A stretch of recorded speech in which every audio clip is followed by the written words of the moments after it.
السلام عليكم. لا تنسوا الإعجاب بالفيديو والاشتراك في القناة تشجيعا لنا لنستمر بنشر المزيد إن شاء الله.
السلام عليكم. نتمنى هاد لا فيديو تلقاكم في احسن وافضل الاحوال ان شاء الله.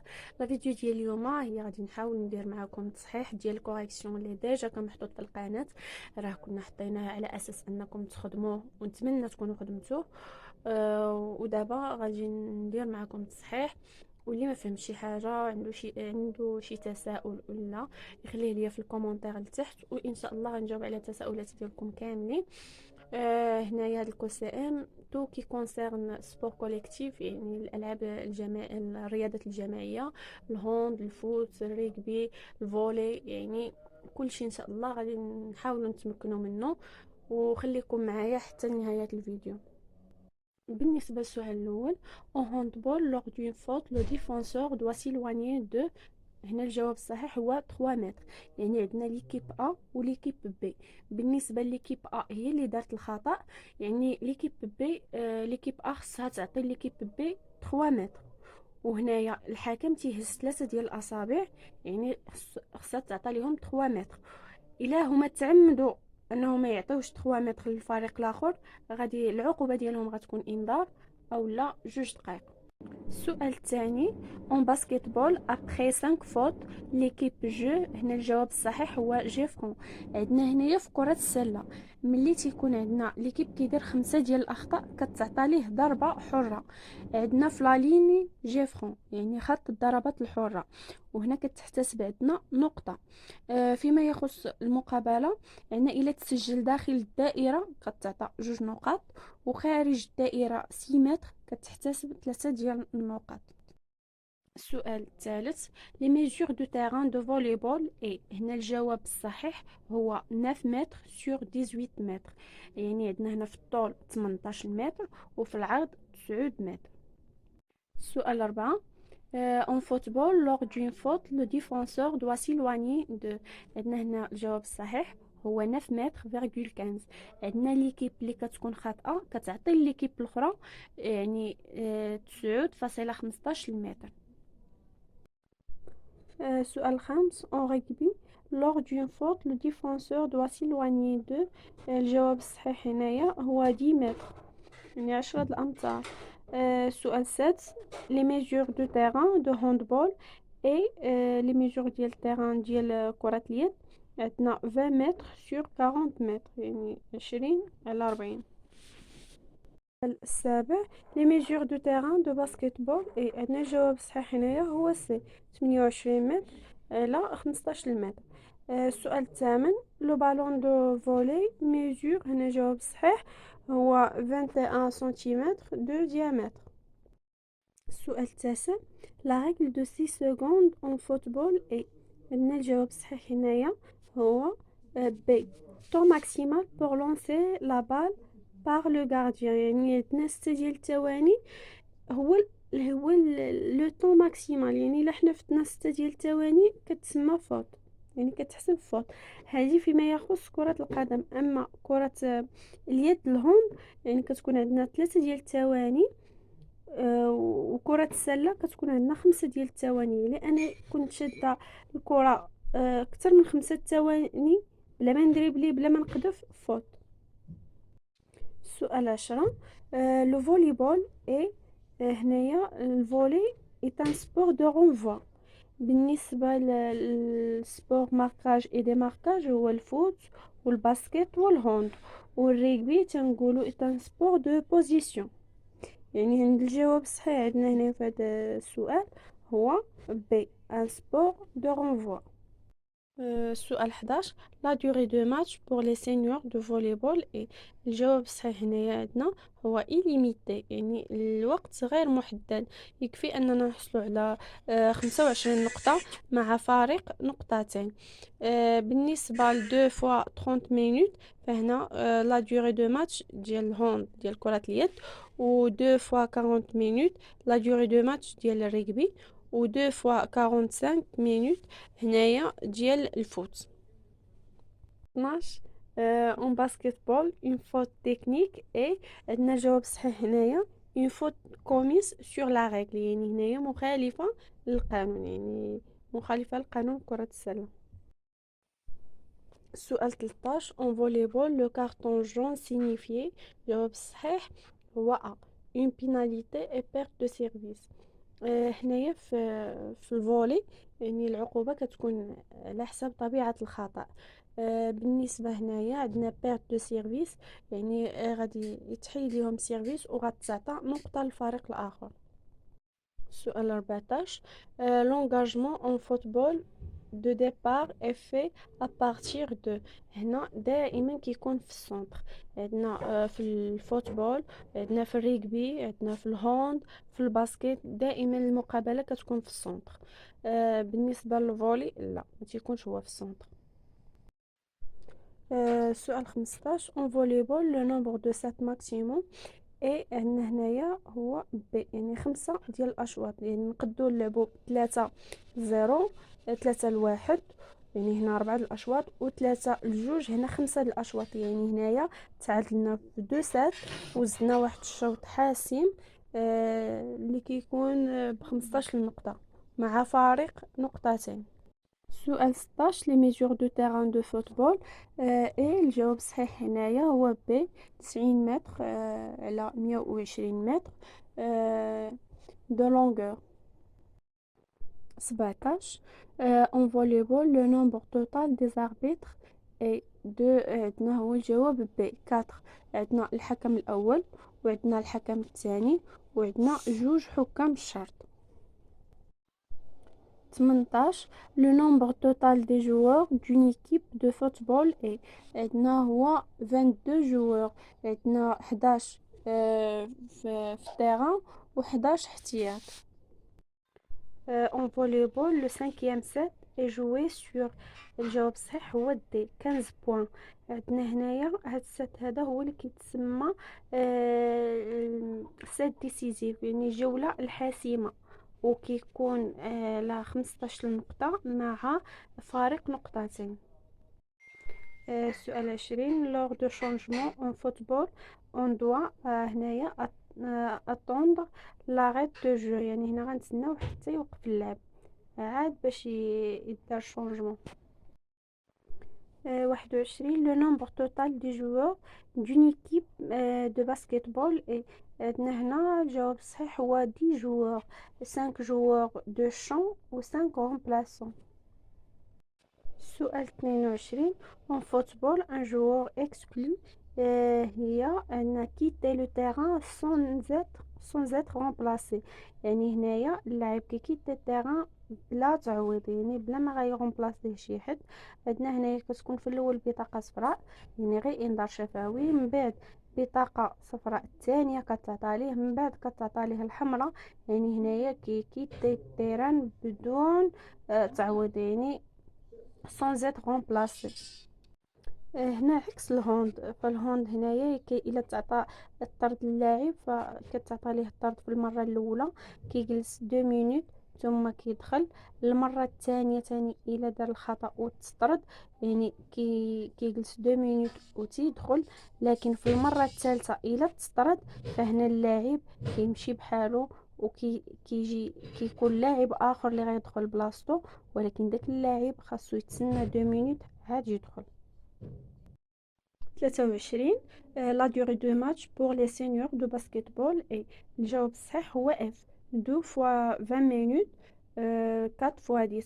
هنايا عندنا فيبا اللي كتعني فيدراسيون انترناسيونال دو باسكتبول اماتور، الجامعة الدولية لكرة السلة. وكاين عندنا تاني كتكون 4 مضروبة في 12 اللي هي باسكت امريكان، واللي تنقولوا ليها انبا، واللي تتعني ناسيونال اسوسياسيون باسكتبول. سؤال 24. en football le nombre de prolongation maximum est. الجواب الصحيح هو سي 2 fois 15.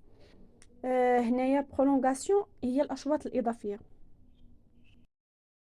سؤال 25. en volleyball le carton rouge signifiait une expulsion de set. يعني هنا طرد من الجوله، وعنده الحق في الجوله الثانيه مع تبديل اللاعب. سؤال 26. en basketball une faute technique est sanctionnée par. هنا الجواب الصحيح lancer franc. سؤال 27. un gardien de but peut-il être remplacé par un joueur de champ en cours de match. هنا الجواب الصحيح هو A.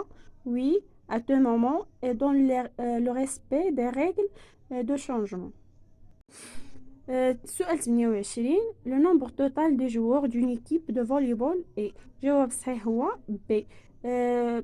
12 joueurs، عندنا 6 de champ ou 6 remplaçants avec 2 libéraux au maximum.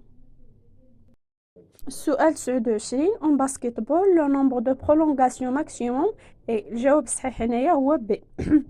5 minutes répétées jusqu'à écartement de score. عندنا هنايا في كرة السلة كيكونوا الأشواط الإضافية 5 دقائق. إلا هو بان لينا الفرق مزيان، ما بانش ثاني كتكون 5 دقائق وهي متكررة، يعني 5 دقائق في 5 دقائق في 5 دقائق حتى كيبان لينا شكون ليكيب اللي فازت.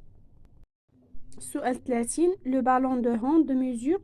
الجواب الصحيح عندنا هو A. سؤال 31. en volleyball le carton rouge et jaune à la fois signifie. هنا الجواب الصحيح هو D. une disqualification de match.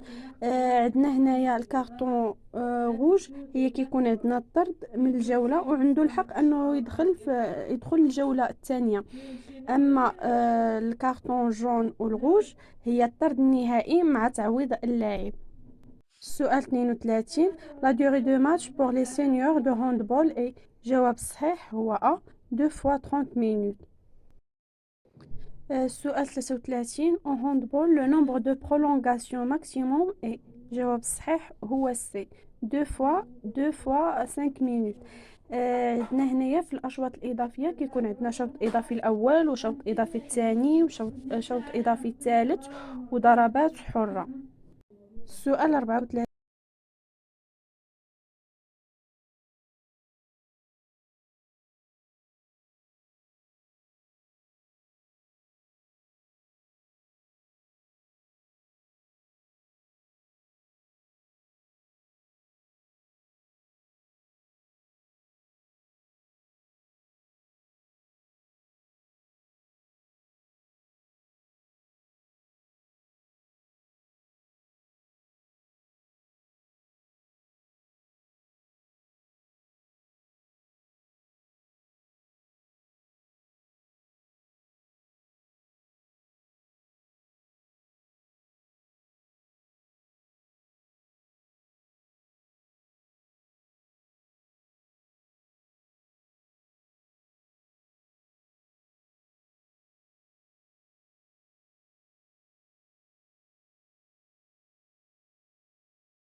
السؤال 39 au handball une expulsion est. الجواب الصحيح عندنا هو سي، يعني عندنا ان اللاعب غادي يخرج من التيران وبدون تعويض.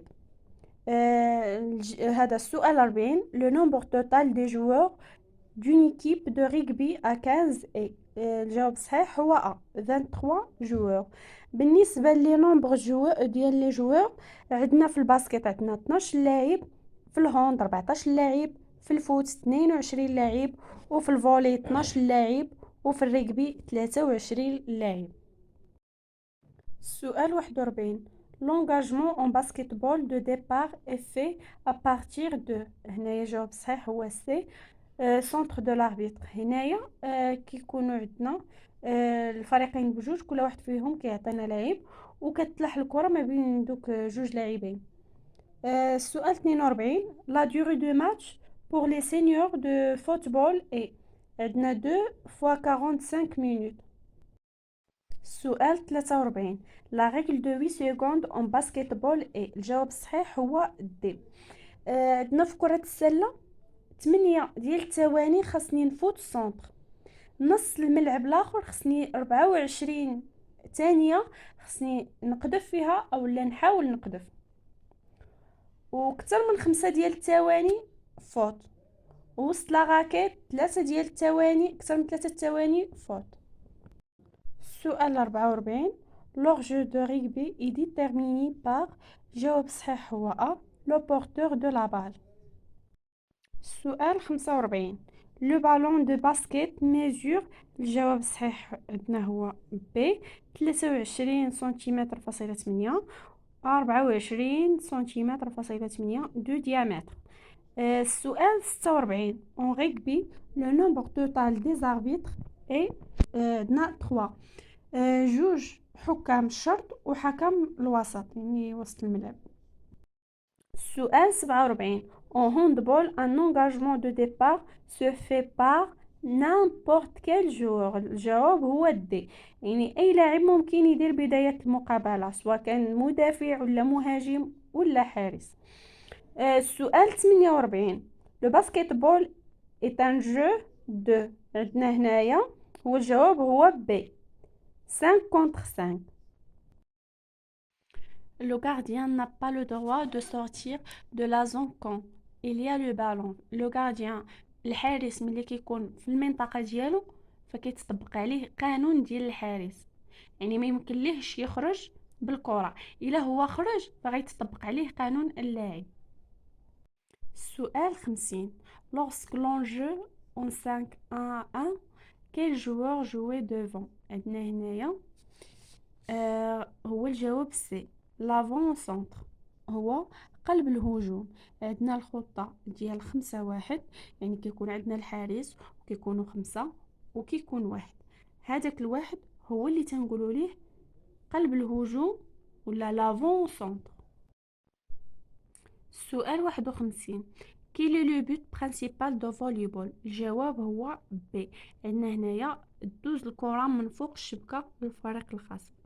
السؤال 52 quelle est la hauteur d'un filet pour senior masculin. الجواب هو B 2 متر 43. وبالنسبة للعلو ديال الشبكة بالنسبة لمينيم في الصغيرات 2 متر، الكاديت فيتيان 2 متر 10، سينيور جونيور شابات الكبيرات 2 متر 24، مينيم غارسون صغار 2 متر 10، الكاديت فيتيان 2 متر 24، سينيور جونيور ماسكولين فيتيان كبار 2 متر 43. السؤال 53 qu'est-ce qu'un libéro a le droit de faire. الجواب هو B réceptionner. السؤال 54 quel joueur a un maillot différent des autres. عندنا هو ليبيرو، هو اللي كيكون عنده لون مخالف للقميص ديالو، كيكون عنده اللون مخالف على باقي اللاعبين. السؤال 55 en basketball combien de pas sont autorisés sans le dribble. عندنا B 2 pas. السؤال 56 combien de points au maximum un joueur peut-il marquer en un seul shot؟ عندنا 3. B. الجواب الصحيح هو B. سؤال 57. Combien de temps l'équipe qui attaque-t-il le droit de rester dans la raquette؟ عندنا هنا الجواب الصحيح هو 3 secondes. سؤال 58. Qu'est-ce qui m'a orienté pour mettre un panier plus facilement؟ الجواب هو C. Le carré noir. سؤال 59. Je fais une faute si الجواب الصحيح هو C. Je rencontre en contact direct avec mon adversaire.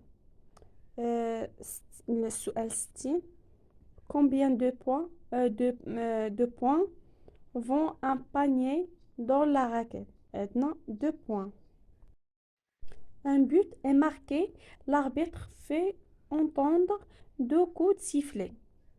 عندنا في الهوند فاش كتكون عندنا المقابله فاش كيتسجل الهدف لاربيتر كيدير 2 كود سيفلي.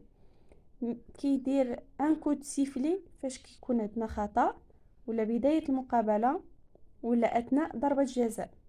3 كود سيفلي ملي كتكون نهايه الشوط الاول او نهايه المقابله او نهايه الاشواط الاضافيه. سؤال 63. Quelle est la taille d'un but de handball؟ عندنا هو B 2 متر.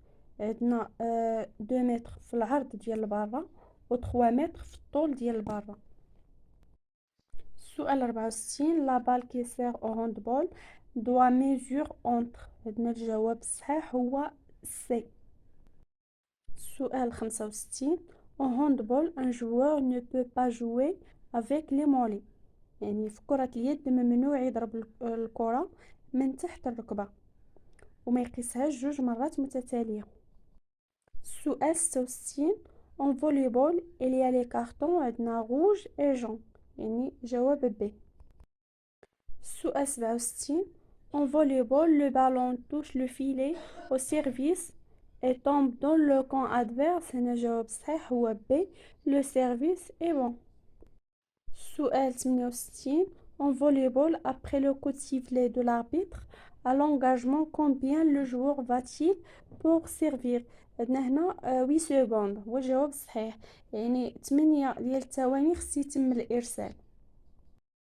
سؤال 69. En basketball, qu'est-ce que la zone restrictive؟ عندنا كتسمى هي la raquette. سؤال 70. La mi-temps est confirmée par 3 coups de sifflet. ديجا قلنا 3 coups de sifflet يعني نهاية الشوط الأول أو نهاية المقابلة أو نهاية الأشواط الإضافية. سؤال 71. Nos données à la ligne de terrain de volley où le joueur arrière qui attaque ne doit pas dépasser. الجواب الصحيح هو C 3 متر.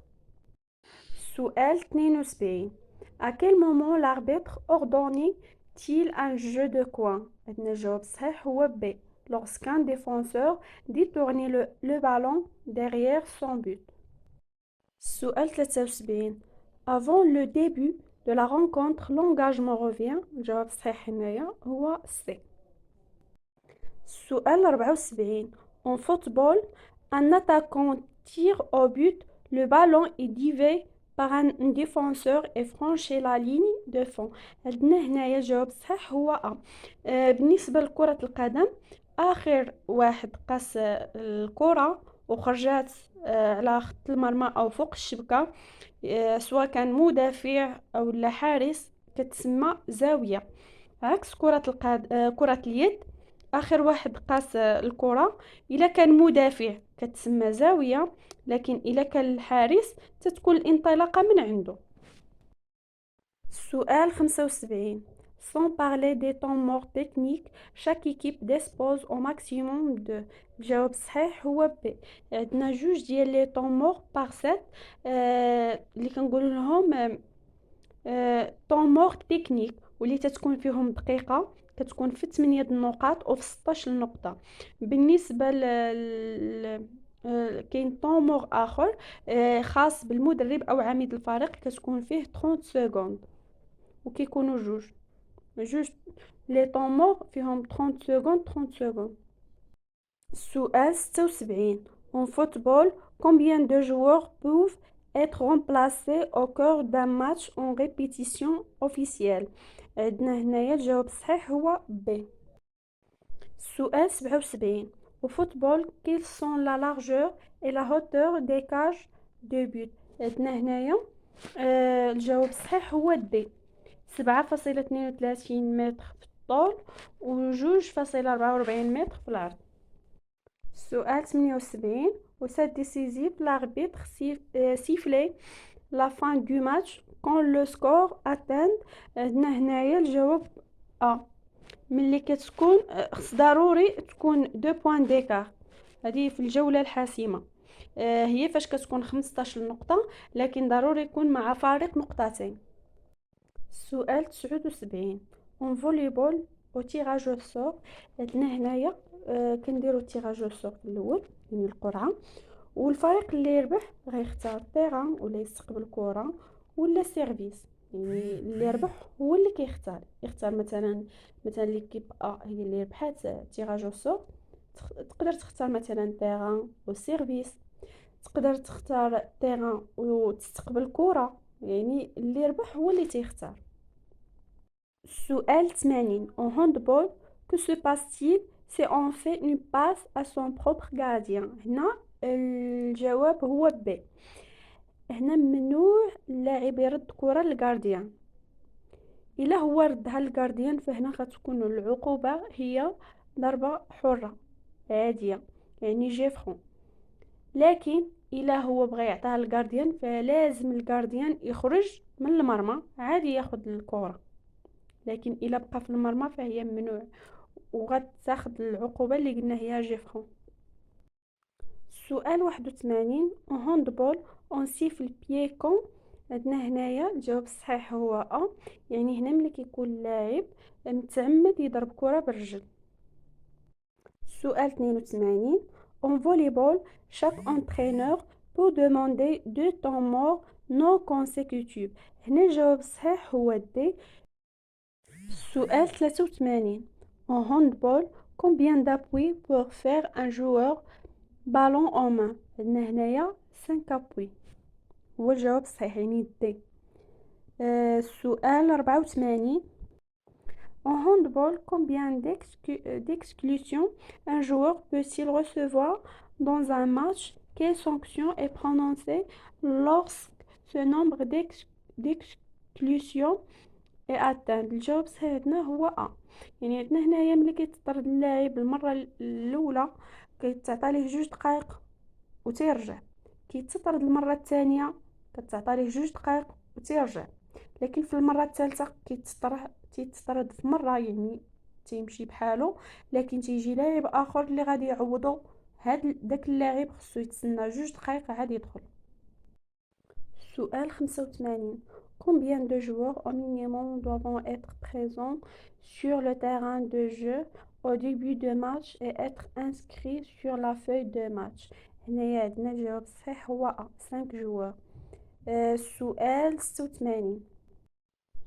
Au volleyball, peut-on jouer avec toutes les parties du corps؟ هنا الجواب الصحيح هو B. Oui, sauf au service. يعني هنا السيرفيس هو اللي ما يمكن ليناش نديروه بالرجل ولا يعني تنديروه باليد. اما ما تبقى au volleyball peut-on jouer avec toutes les parties du corps؟ هنا الجواب الصحيح هو B. Oui, sauf au service. يعني السيرفيس ما يمكنناش نديروه بالرجل. سؤال 87. en cas d'égalité de 7 partout le cinquième est. عندنا هنا هو الجواب B.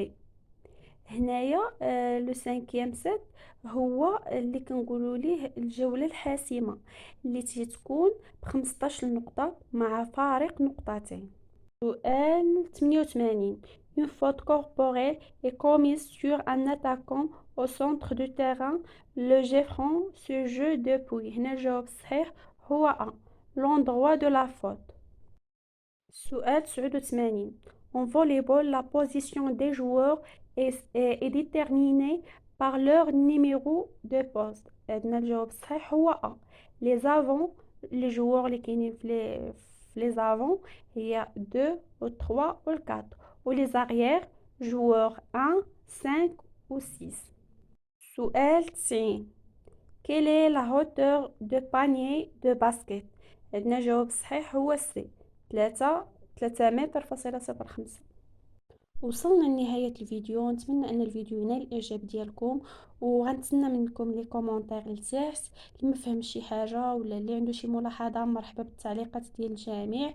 انتظرونا في الشق الاخر من الاسئله مع الاجابه. النشاط الرياضي لالعاب القوى، يعني غادي نتطرقوا للجري والانواع ديالو، القفز والانواع ديالو، الدفع والانواع ديالو، يعني قانون جميع الانشطه لالعاب القوى. وما تنسوش تفعلوا الجرس وديروا لايك وكومنتير زوين. وكذلك زوروا القناة على اليوتيوب، البوابة الرئيسية لأساتذة التربية البدنية والرياضية بالمغرب. واللي عنده شي تساؤل ولا ملاحظة يخليها لي في لي كومنتير. ونتمنى ان الفيديو ينال الاعجاب ديالكم، وشكرا على التتبع والدعم ديالكم.